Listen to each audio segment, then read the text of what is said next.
In this video, I'm going to review the colon, large intestine. So we are here in the lab, large intestine here, going down. Okay. So we'll go through most of those plus a few other ones.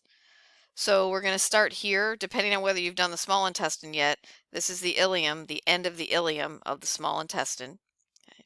This is the ileocecal sphincter, or the ileocecal valve. I'll accept either one. So this little white structure right here, because it's between the ileum and the cecum, which is right here, this little pouch here below the valve. So again, ileocecal sphincter or valve. This is the appendix. Okay, this is the appendix right here, J. Then we go up the ascending colon, across the transverse colon, down the descending colon, and then down here, which you can't see very well, is the sigmoid colon that looks like an S. That looks like an S.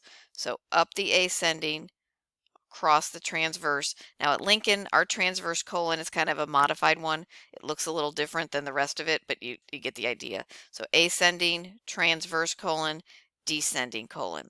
Now, and I put this in the notes at Lincoln, but these flexures, these bends between the ascending and the transverse, and between the transverse and the descending, here they're flexures, but they're named after the organ they are near, that they are near.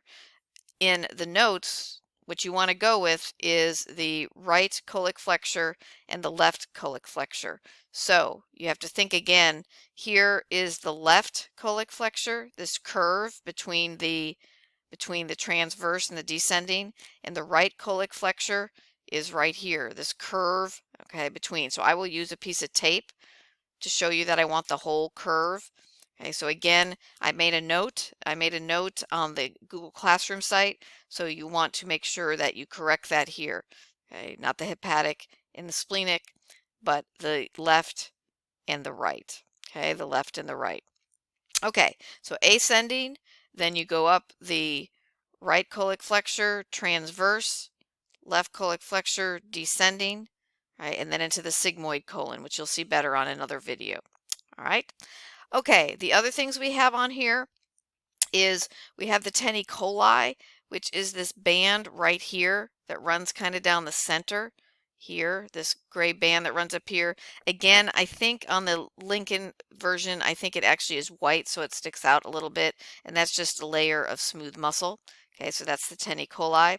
Another one that's on your list is the haustra, and this is a segment of the large intestine, so it's circled here, but it's hard to see. So you got this little indentation here, indentation. This is a haustra right here. So again, what I would do is use a piece of tape showing you from here to here, or I could go from here to here, from one indentation to the next. Okay, from one indentation to the next. So that is the basic parts there. Let's go back to this list.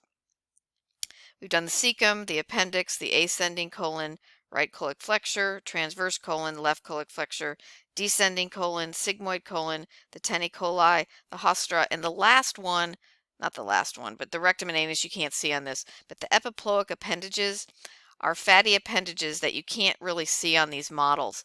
They hang from the teni-coli, so just know what they are. If we go back to this, if you could see them, imagine there'd be a little fat globby thing that looked kind of like a teardrop hanging from this teni-coli all throughout the colon or the large intestine.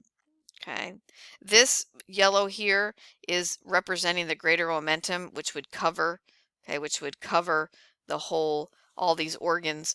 Again, that's in your notes here. Okay, that's in your notes here.